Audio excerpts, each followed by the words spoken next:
Well, good evening everyone, and a very warm welcome to the 2026 Evening of Dialogue.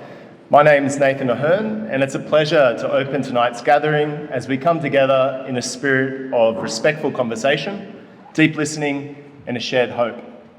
As a nation and as a college community, we continue to dialogue with the First Nations people of this land upon which we meet this evening. Since 1968, Marist College has been a part of and had its footprints on the land of the Ngunnawal and Ngambri peoples. As a college, we acknowledge the traditional custodians of the land on which we stand. We acknowledge the continued deep spiritual attachment and relationship they have to this land and commit ourselves to the challenge of closing the gap and the ongoing journey of reconciliation.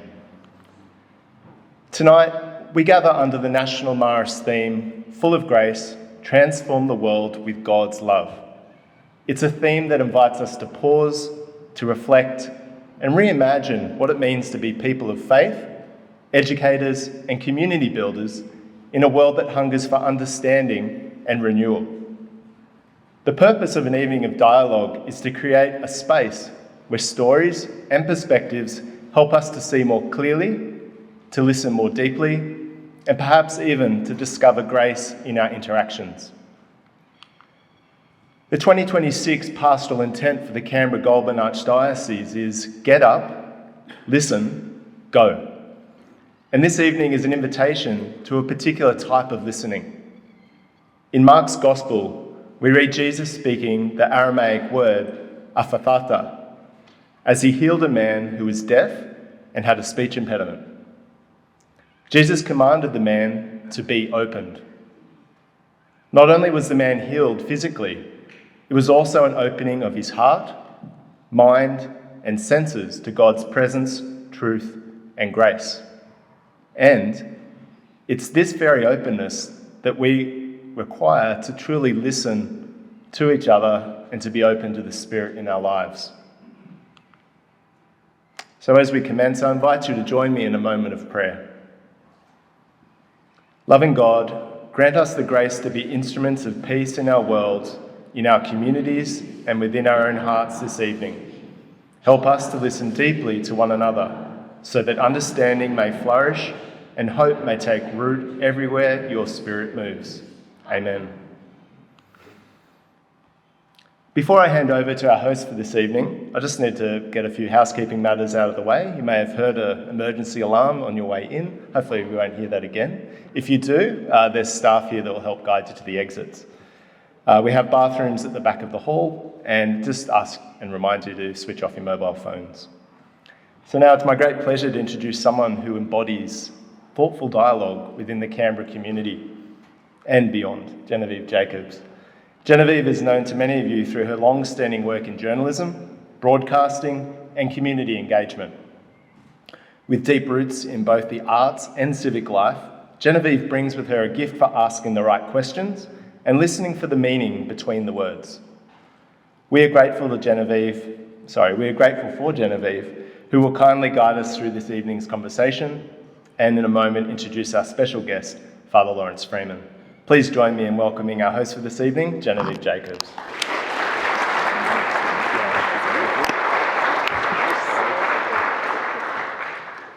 Slight technical hitch. There you go.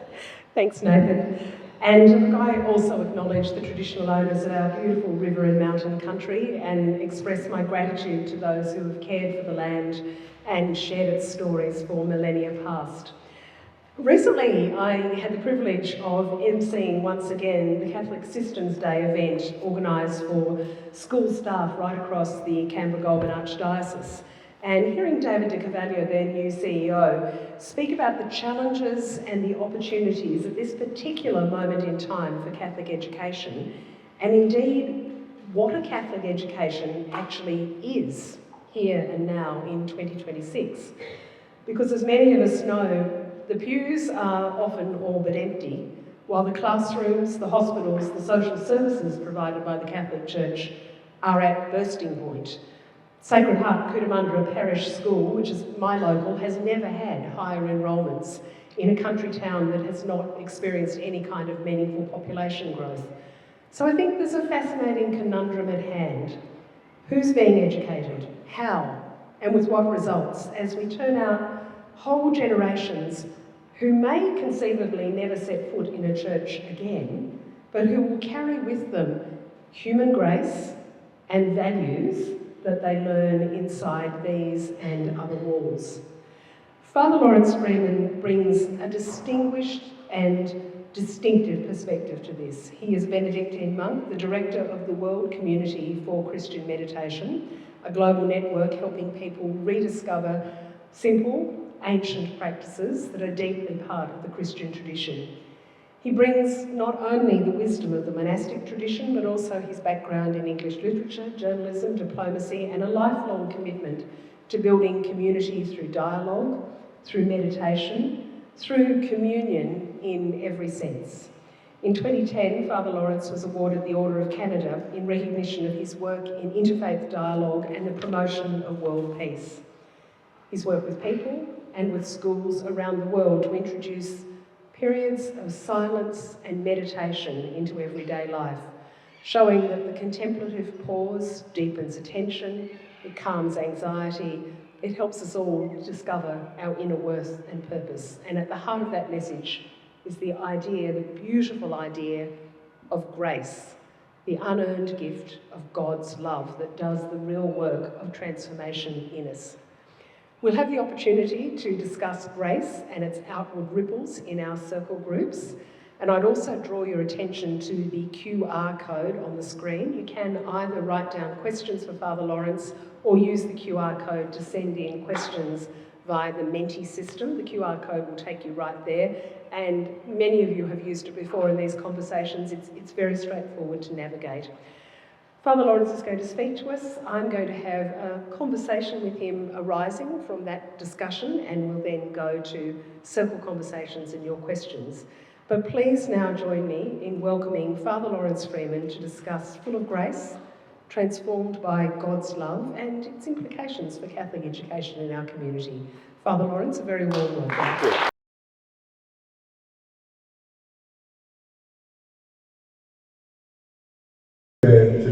Very much. You're welcome. It's wonderful to be here at the Marist College and to have some very interesting conversations already this afternoon, this evening, and looking forward to our time together. Maybe we could begin with a very short story, a little parable. It's very short, it's very full with meaning. Who was it who said that if something can be said, it should be said simply. And if it cannot be said, then send it to silence. That simplifies things a lot, doesn't it? So this is a parable of Jesus, who taught in a very simple way, very profound teachings. And it was his preferred way of teaching because he could teach everybody through the same stories, and everybody listened or interpreted it or made what they could of it according to who they were and where they were and so on. And this story, anyway, there are actually two. I think I'll tell you two stories. They're very linked and they sound very similar, but I'm going to we're too large to do it in a normal sort of Lectio Divina way, but I'll tell you the two stories, and then I'll ask you one question. Maybe you could share that question with the people you're sitting with. I know we're getting to the talk, but the kingdom of heaven, they're both about the kingdom of heaven, which was the main message of Jesus. To announce, reveal, proclaim, embody the kingdom of heaven. The kingdom of heaven is like someone who found a treasure buried in a field. He buried it again, and for sheer joy, he went and sold everything he had and bought the field. Just read it again. I mean, I'll say it again because it's quite simple, so it's easy to forget. The kingdom of heaven is like someone who found a treasure buried in a field. He buried it again, and for sheer joy, went and sold everything he had.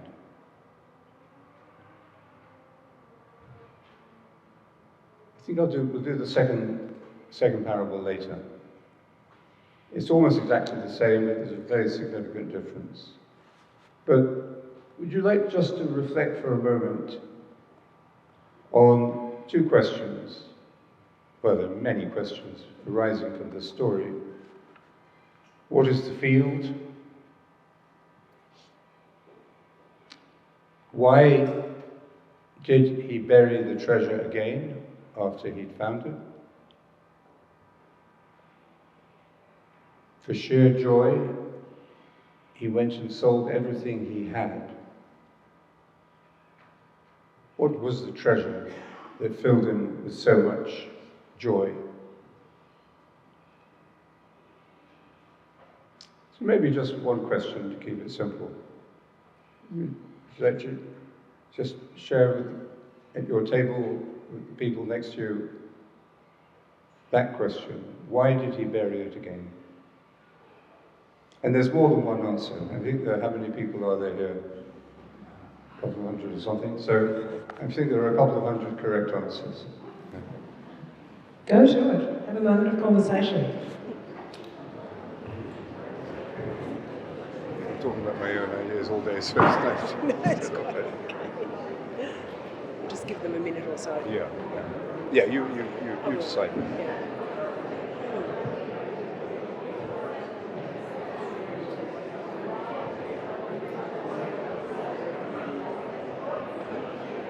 Why do you think? I don't know. There's no right answer. No, but why does he say it? I think the sheer joy is the thing that I am wondering about. Yeah. For sheer joy. I know. I understand the idea of the burying in the field, and understand the idea of returning things to where they were, Yes. and to having that knowledge. But it's for sheer joy he sold everything he owned. Yes. That's the point that makes me wonder.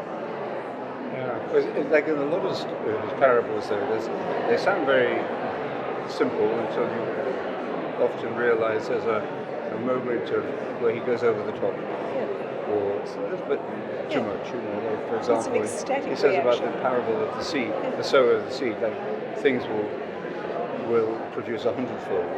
Yeah. They can't produce 100-fold. No, absolutely. Yeah. So it's this kind of ecstatic, transformative Yeah, it's response. transcendent.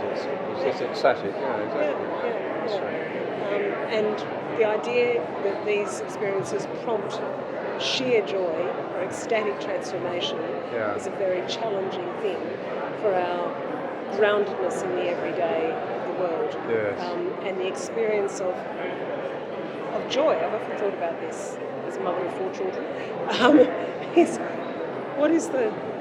does one capture joy? How does one understand where joy comes from and what is important? Because joy is, we talk about seeking happiness, but then joy is this evanescent thing that we can't grasp with our hands. Yeah. And You know the poem by Blake?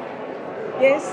Kiss the joy as it flies. Absolutely, exactly. Yeah. So let's give them that. Okay. Okay, you've had your moment. Let's just sit with those thoughts and come back to Father Laurence. Okay. How many of you kept to the question? Anyway, we might come back to it later, if you like, maybe just before the question and answer period, because I'll tell you the parable that goes with it. And it's amazing how much potential for meaning and understanding comes out of taking time to listen to these teachings of Jesus, and how they engage our attention because they are simple and vivid. And But we have to listen to them, and there's a work in listening, and that's one of the things I think we'll be talking about this evening. How to listen. How can I listen? And how can we as a society, as a church, learn to listen again in order to learn? Our theme for the World Community for Christian Meditation this year, every year we have a theme, and this year the theme is the future of religion. And we have online, we have 10 sessions during the year with very wonderful, different and brilliant and original thinkers, speakers, reflecting on that question. It's online, so you can find it if you like, and it follows something you can follow through the year. And each of our national communities is invited to take it as their theme of reflection. Just before I came to Australia on this visit, I visited Indonesia, where we have a strong and very joyful Christian meditation community, 250 groups around the country, in the world's largest Muslim country, and doing wonderful work and sharing the gift of meditation with many, many people, including children. Children and old people. They've recently started a program for bringing meditation into homes for the aged. In the course of it, I was taken to visit a very interesting person who is the imam, the head cleric of the state mosque. And he is also the government minister for religion. I don't know anywhere else that has a minister for religion, but not of religion, but for religion. So to be honest, I was expecting a rather maybe politically minded, rather bureaucratic kind of person, it would be a short exchange. I was very pleasantly surprised. He was a very spiritual man, very contemplative man, and really the embodiment of the mystical dimension of Islam, the Sufism. And we had a really interesting conversation, and we agreed. He said, there is the future of religion is going to have to involve dialogue, but at a deeper level, not just intellectual level, but at a deeper level. And he said, wonderful to hear, there is no real dialogue without meditation. And we might come back to why that is the case. And then he also spoke about the importance, the things that were needed to be reformed in Islam, many of which would be the same for Christianity as well. Joining from the state mosque, there is a tunnel called the Tunnel of Friendship, which was built around about the time when Pope Francis visited some years ago, and he blessed it, and there's a little plaque with a prayer from him as you enter the tunnel from one side. And it's a tunnel that links the cathedral to the mosque. And it's a beautiful symbol. But I thought we often talk about building bridges. Certainly the future of religion is going to include dialogue, and dialogue is building bridges. But there's a slight difference between building bridges and building tunnels. And I thought the tunnel was a kind of a powerful symbol of going deeper in the connection that we can find between different religions. But the purpose of dialogue is not to eradicate the differences. Over the years, I've learned a lot about dialogue by doing that with the Dalai Lama. And the Dalai Lama had this wonderful curiosity about other people's way of seeing things, genuine, wanting to understand how they saw things. And we did a seminar with him some years ago called the Good Heart Seminar, in which we gave him a number of gospel texts to reflect on, and then we had dialogue with a number of people. And it was astonishing how sensitively and reverently he read these teachings of Jesus, and each of them was more difficult than the other, in the sense that it ended with the resurrection. And so he commented on these from his perspective, the Buddha's perspective, and he entered into dialogue and had questions, asked the right questions always. And there was somebody there, a Catholic nun, who asked him a question in one of the dialogue sessions and said, "Your Holiness, would you like to meet Jesus? And if so, what would you ask him? What question would you ask him?" And he said, immediately, he said, "Yes, I would like to meet Jesus. And I would ask him, what is the nature of the Father? What does the Father mean?"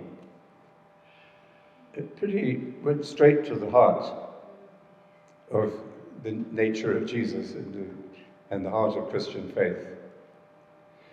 So this dialogue is very important, and when we approach dialogue with a shared understanding of meditation and a shared practice of meditation together, it's amazing what comes out in the wash, and what comes out in the conversation. So the future of dialogue is certainly going to involve dialogue, but I think this deeper dialogue, and it will be a more contemplative, religious world, I hope. Apart from that, I can't make any predictions. I don't know what the forms are going to be like, but I think we can say that there are three pillars of religion throughout human history. There's the institutional pillar, which involves hierarchy. You have a clergy in every religion of some kind. You have a laity. There's hierarchy. There are rules and regulations that people have to abide by, as in any organization, and as in a football team or anything else. So that's the institutional. The other one is the intellectual. And the intellectual is theology, philosophy,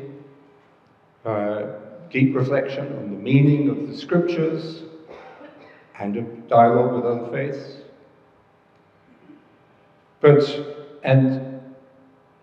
So these are two major pillars of what we call religion, I think universally. If that's all you have, and you don't have the third, then something goes wrong. Religion goes sour. It can become really terrible. It can become oppressive. It can become a counter sign to itself. Very early, even in the Christian tradition, St. John introduces the idea of the Antichrist, who looks like Christ and speaks like Christ, but is actually expressing the very opposite of what Christ taught. So that can happen. Anything can go wrong. Institutions then become rigid, oppressive, and often exclusive. And in many religions, women are excluded from many aspects of its life. So in the patriarchal world we live in.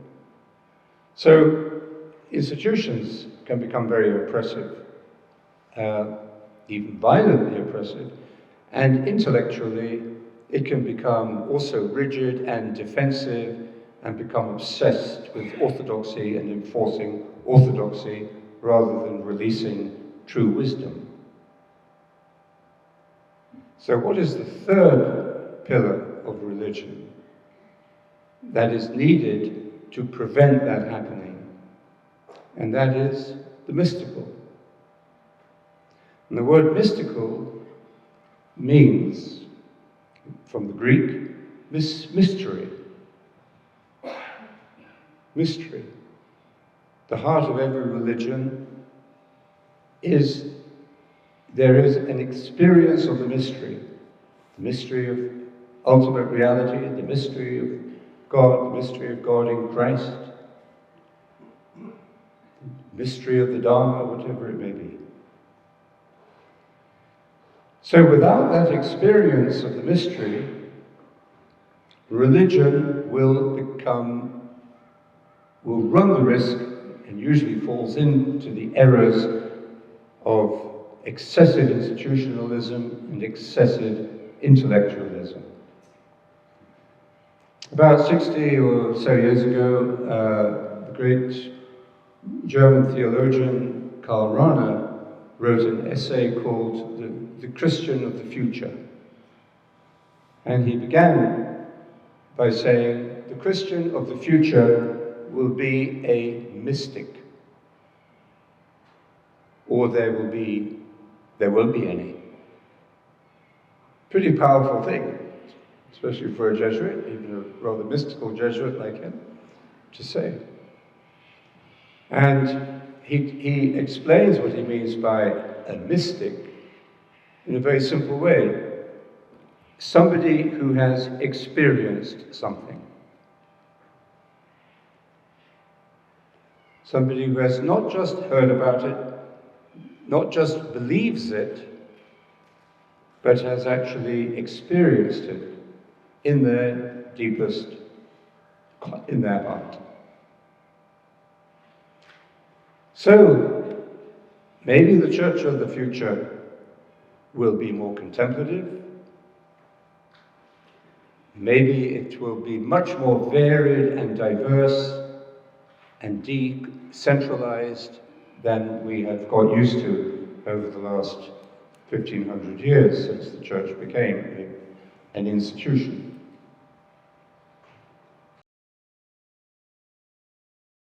I'd like to just mention is, where does this all start? Where have we come from? And what did Jesus start?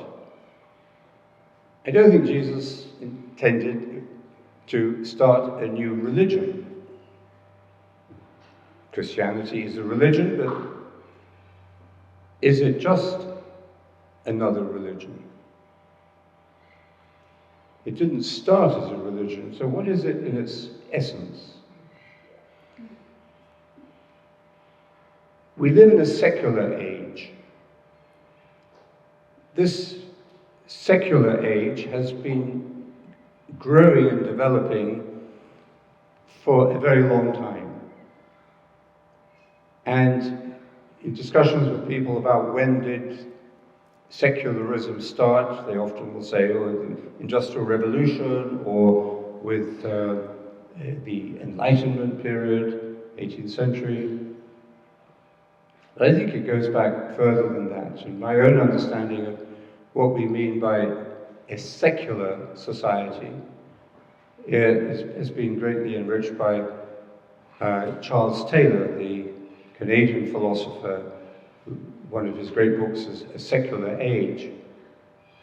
Charles is a meditator and a Catholic, but he's a philosopher of world stature. And his study of secularism redefines it. So it's not anti-religious. We often think of the secular as polarized against religion. But as it has turned out, the secular means you have a choice. You can believe or not believe. You can go to church or not go to church, or mosque or temple or synagogue. And that freedom recognizes your dignity as a human being. in the year 500, probably probably no one would say, I don't believe in God. Today, there are many people who will say they don't. Even more people who will say, I'm not religious, but I'm spiritual. So there's a huge variety. He calls it a nova, which means like a star exploding and creating infinite permutations and possibilities, which is very difficult to control, predict, or manage. So we live in a secular age, and that has brought us to this present moment where religion is changing before our eyes.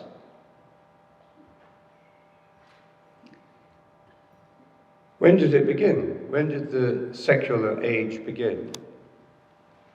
Well, do you remember when, do you remember when Jesus said, the Son of Man is master of the Sabbath?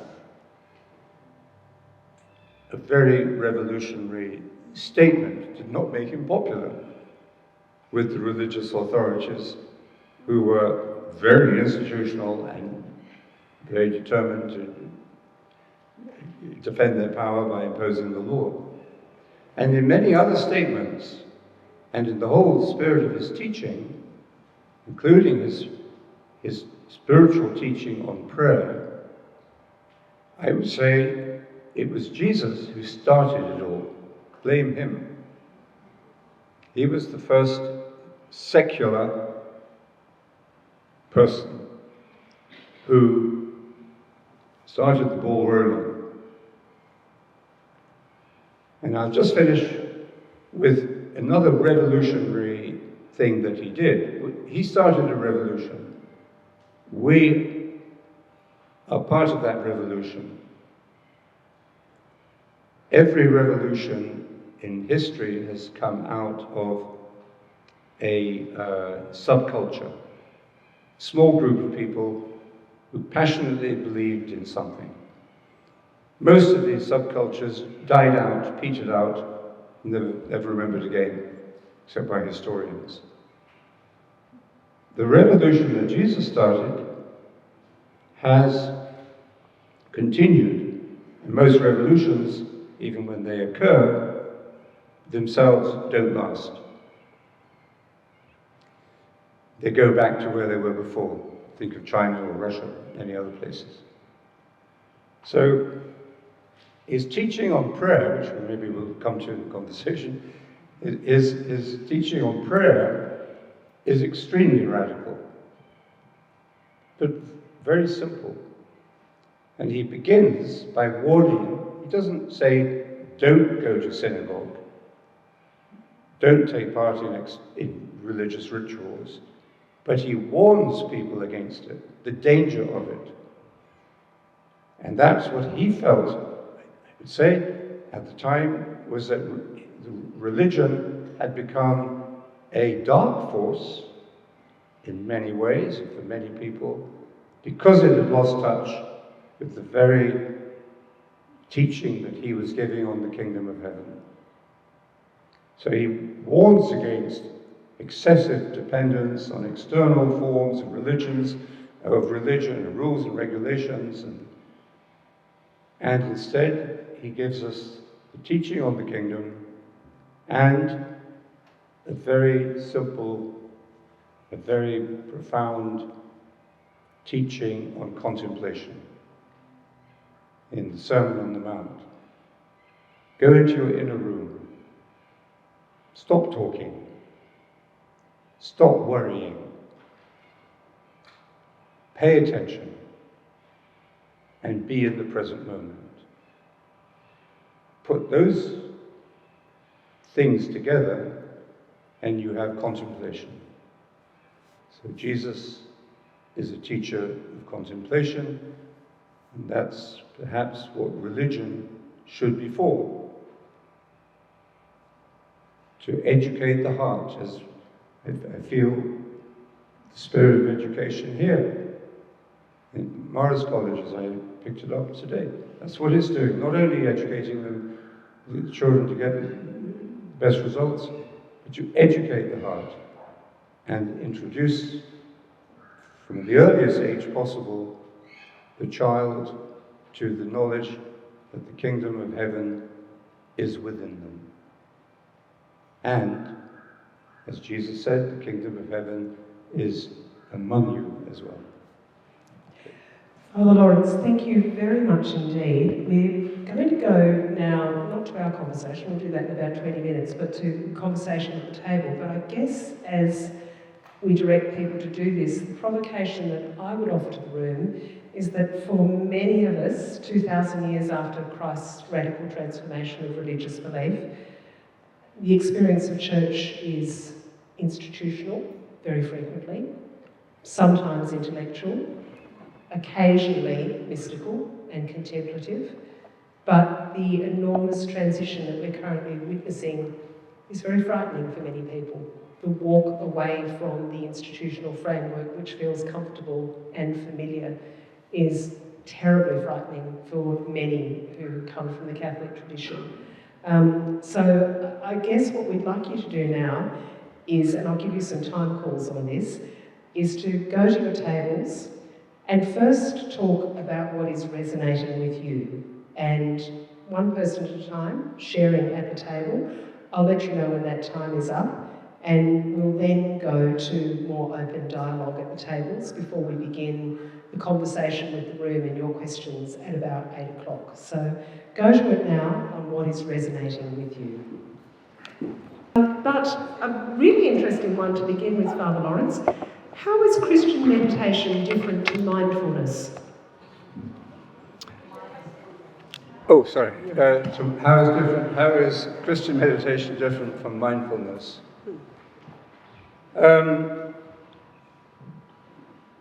It's Christian. You meditate in order to become whatever level of faith you have reached or have.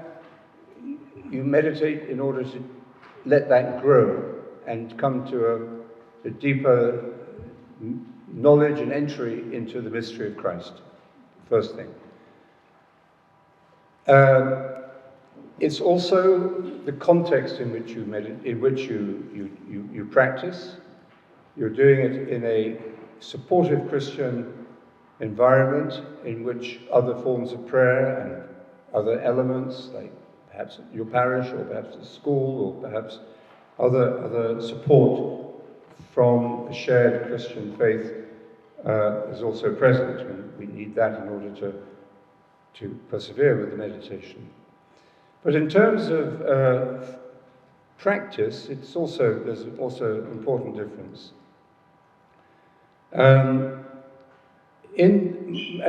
This is not to put mindfulness down. I think it has helped a lot of people, huge number of people around the world, deal with stress and anxiety. And that is excellent. I would never put it down for that. However, it is as good as far as it goes.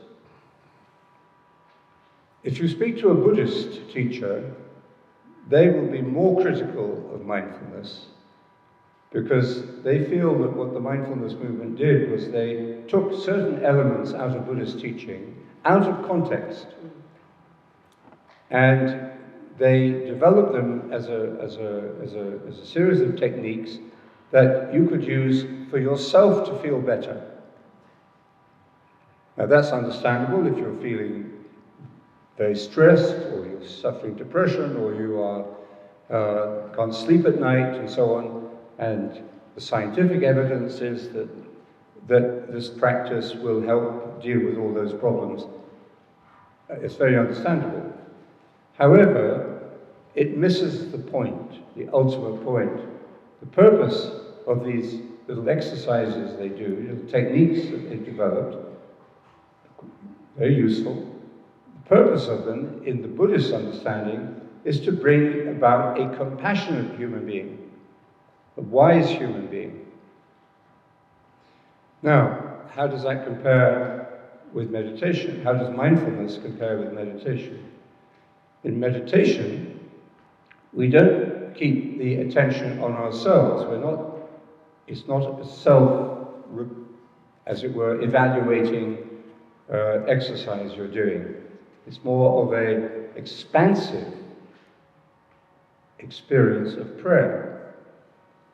And that means that you're not practicing it as a technique, as you are in mindfulness, but you're practicing it as a discipline. What's the difference? If you want to learn to play the guitar, you'll need to develop a little bit of technique. But after that, you also need to have a discipline, but you love the discipline. And because it is your art. And it's the same with meditation. There is a very simple method, very simple technique, if you like, but then the practicing of that becomes a discipline so that you can discover the art of prayer. And you can't really do that if you're constantly doing this for your own, as it were,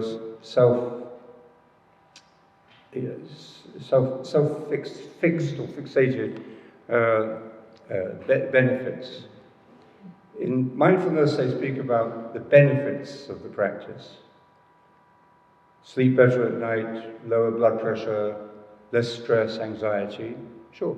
Well, I can tell you, all these benefits are present in meditation as well. Because meditation takes you to what Buddhism and other faiths would recognize as a deeper level of spiritual practice, where the attention is coming off yourself, and that's the whole purpose of prayer, is to leave your self-consciousness behind, to find your true self, and in that process you will be not punishing, but you'll be healing the ego. The ego, anyway, that's another question. What is the ego? But we need to control the ego in order to be happy. And meditation controls the ego by taking the attention off ourselves. And then we certainly will find the benefits, physical, psychological benefits, but we will understand these benefits as spiritual fruits. And these spiritual fruits, love, joy, peace, patience, kindness, goodness, fidelity, gentleness, and self-control. St. Paul says there is no law dealing with such things as these. So there's a deeper, richer understanding and self-knowledge in meditation because it is taking the attention off yourself and freeing up a huge amount of energy in you to worship God, to know yourself and to know God. I'm interested, parenthetically, with your comments about what we might term Buddhism light and the focus on the self rather than the true purpose of meditation in the Buddhist tradition. But I wonder, there's a question here, how has Christian meditation shaped your walk with God? I wonder if you could also reflect on whether there is a difference or a spectrum between meditation and prayer. Well, that last question is the problem. Well, I mean, a lot of people ask, is meditation prayer? Is it really prayer? Why would you ask that question? Because you weren't taught it as a child as prayer. Because you've never heard the priest talk about it as prayer. And because it isn't present in your parish. So, it isn't prayer. Many religious people would say meditation may be good for you, but it's not prayer. Well, I'm sorry, it's wrong. I'm prepared to discuss it, but it's wrong. So, it is prayer, and from clearly, as I was saying about the teaching of Jesus on prayer, he's a teacher of contemplative prayer. Meditation is contemplative prayer. It's a contemplative work that we do. changes us in a contemplative way. And it is prayer, and particularly the early monastic movement and the teachers of Christian prayer speak about it as the prayer of the heart rather than the prayer of the mind. But we, in the Western Church especially, have become fixed upon prayer as something we do with our minds, thinking about God, speaking to God, imagining God, having a conversation with God, all valid forms of prayer. But prayer itself is the mystery of Christ dwelling within you, praying within you. St. Paul says, we don't know how to pray, but the Spirit prays in us. So yes, meditation is prayer, but when you start to meditate, you don't have to give up any other forms of prayer. Pray in other ways as much as you like, of course. But you'll find that your understanding of prayer, for example, petitionary prayer, intercessory prayer, when you pray to God for anything, what are you doing? Are you asking God to change his mind? Does God change his mind?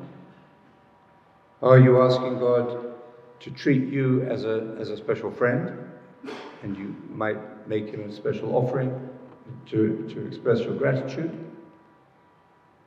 to come in on your side and so on? God has no favorites.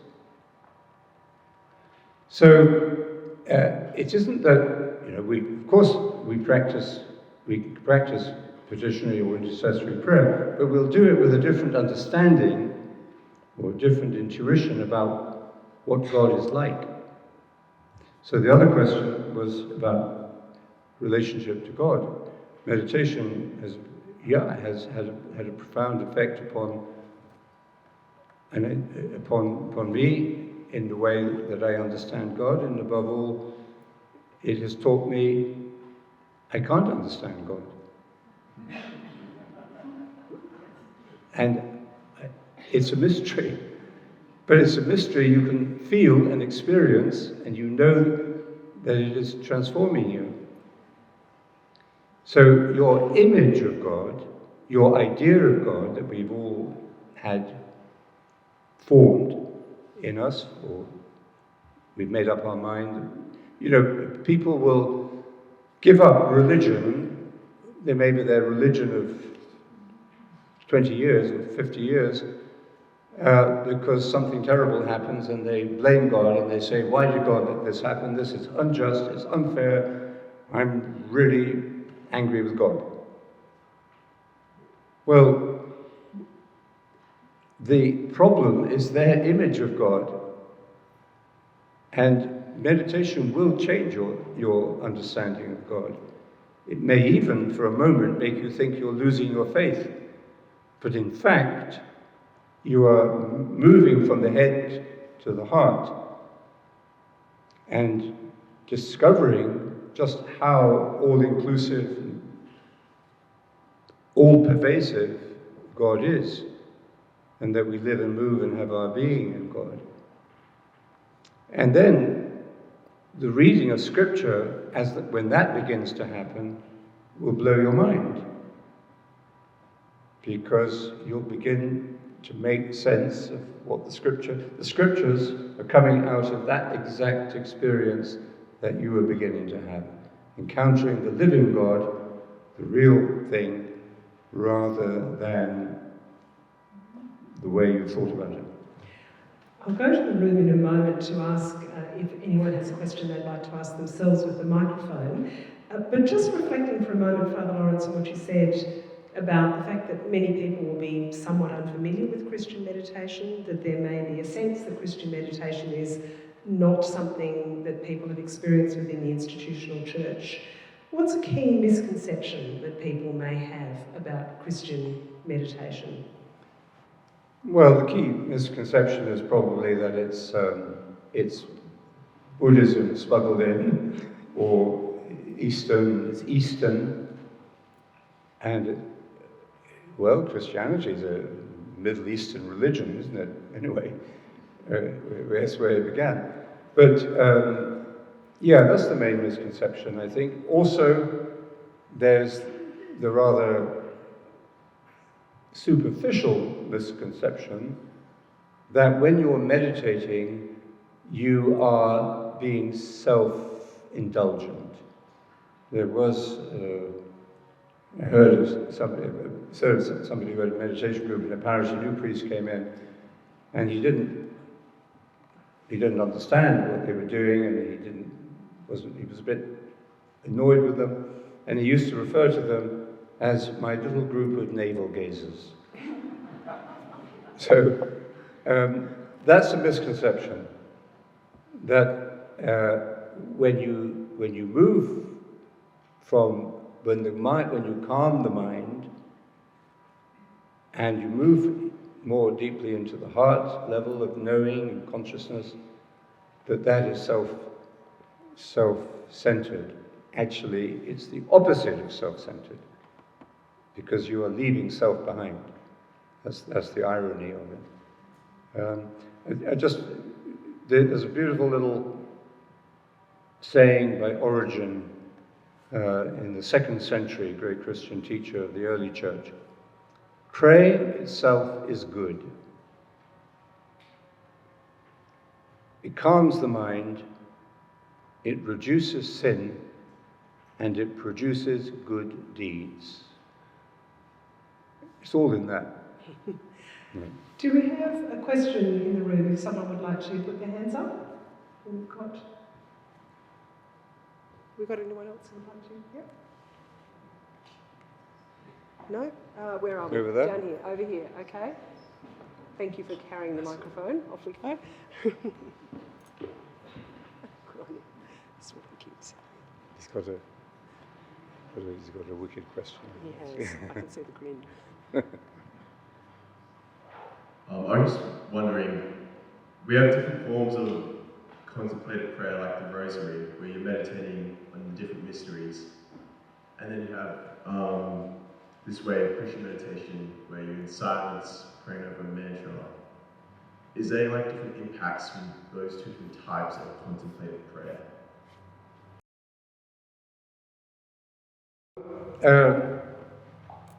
The language maybe needs to be clarified a little bit to make it clearer. Let me speak about contemplation. In the early teaching of the Church meant the simple enjoyment of the truth. So it's a state of being where you are simple, where you are in the joy of the Spirit, and you are in touch with the truth of what is. Okay, so that's what contemplation is. And it was thought that the whole purpose of life is to come into the fullness of contemplation. And that is the meaning of life, that we are growing towards this full vision of God, or not, vision is even a dangerous word, this full union with God, where we share, as St. Peter says, in the very being of God. So that's how I would use the word contemplation, right? And in that sense, contemplation is grace. It's not something we earn, it's not as a result of something we do. However, as many of the great teachers have said, like St. Teresa, what we do and must do is to prepare ourselves for this grace. And I would say that meditation is the way that we prepare ourselves to receive the grace of contemplation. And we're not just talking about a peak experience or a special moment in prayer, but this is something that enters in a transformative way into your life, your personality, your problems, your potential in every way. So it's a slow but thorough process of divinization.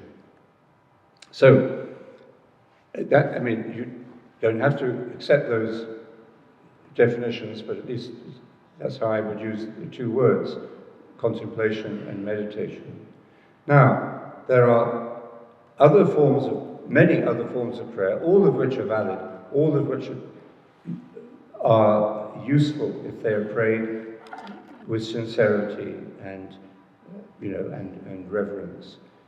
They will help you to grow into and prepare you for the grace of contemplation, like the Rosary and all other forms of devotional prayer.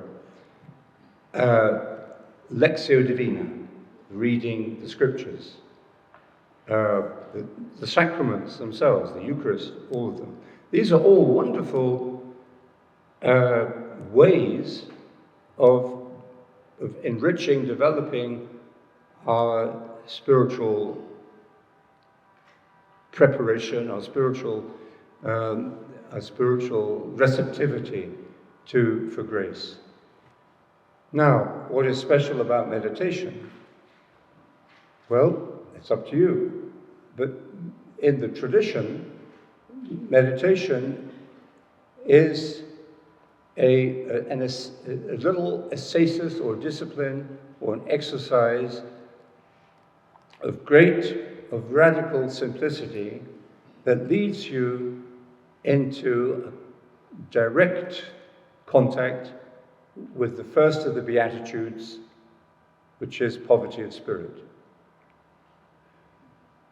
Poverty of spirit does not mean that you're impoverished. It means that you learn to let go and possess nothing. It's radical. And it may take external forms, like St. Francis of Assisi, for example. But the real meaning of poverty of spirit is that you, as a person, learn to be free of attachments and of desires for things, to possess things or to control things. And now this is how John Cassian in the 4th century describes meditation, and saying the word, I haven't really described how we meditate yet, how it takes us into the experience of poverty of spirit, and poverty of spirit is the condition in which we find the treasure buried in the field of our heart.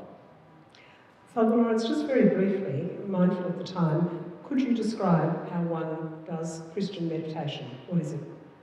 Yeah, I don't know if we have time to take a few minutes. I would say we have 2 or 3 minutes at the absolute most to describe a profound and deeply rooted tradition of many thousands of years, but go at it. All right. Well, we'll take 1 minute of meditation then. 1 minute to describe it, 1 minute to do it. So, in meditation, which is an embodied form of prayer, very important. All Christian prayer should be embodied because the body is the sacred language of Christianity. Because God took flesh, the Word was made flesh. So when you meditate, first of all, let's do this if you like. Sit upright with your feet on the ground. Oh, thank you very much. Oh, good, thank you. My prayer was answered. Okay. Yes, indeed. So sit with your feet on the ground. You could put your hands on your lap or on your knees so that physically you feel relaxed, harmonious, and also alert. Jesus said, stay awake and pray. Relax your shoulders, relax the muscles of your face, and just take a moment with your eyes lightly closed to be aware of your breathing. This helps you to begin to take the attention off your thoughts. Meditation is not what you think. So as you're aware of your breath, the gift of life coming into you, and leaving you. You don't have to try to breathe, you are breathing. And meditation is as natural to the spirit as breathing is to the body.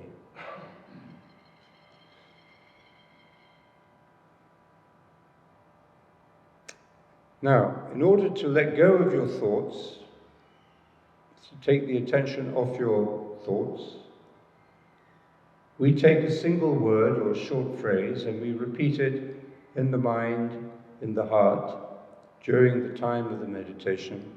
And we stay with the same word during the meditation and from day to day. This helps to open the heart. The word I would recommend is the word Maranatha. Maranatha is the earliest Christian prayer. It means, "Come, Lord." But we're not saying it as an invocation. We're not thinking about the meaning of it as we say it. It is a sacred word in the language that Jesus spoke, Aramaic. It could easily have been a kind of greeting between early Christians when they met. If you choose this word, Maranatha, say it as 4 syllables. Maranatha. Maranatha. Say the word gently, silently and interiorly. Don't visualize it, but listen to it as a sound. This is where your attention, the essence of prayer is attention. The essence of love is attention. So in doing this prayer, we are paying attention, not thinking about God, but paying attention, being with. When the mind is, of course, going to interrupt this very, very frequently and continuously at first. So there's no success in this, all right? There's no failure. If you think you've succeeded, you haven't. If you think you failed, you haven't. What there is, though, is fidelity, faith. This will teach you what faith really means. So the art of meditation is the simple repetition of the single word faithfully and returning to it whenever you become distracted by any kind of thought or fantasy or whatever. So the art is to say your word and to return to your word continually, gently, simply and lovingly during the time of the meditation, which will be quite short now.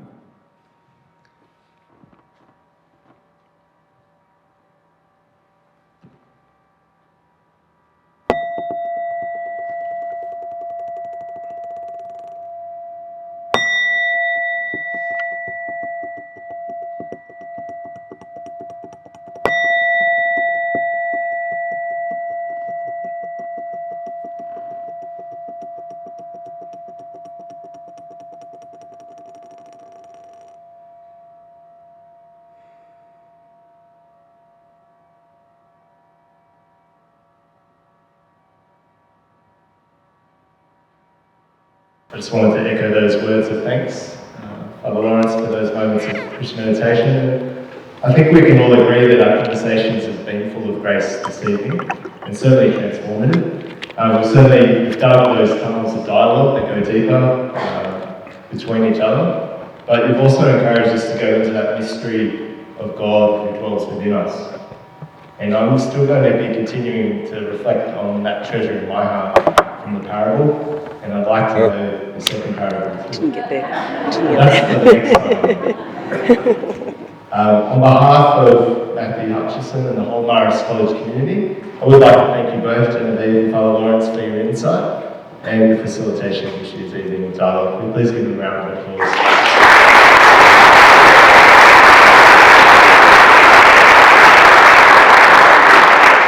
Kimberly, you did a tremendous job with drawing out the questions, and I know we could have gone through many more tonight, and you did so with your usual wit and grace. Thank you.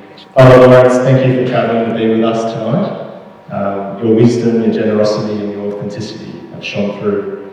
Your message has been transformative. I mean that we've been transformed in this room. Very happy.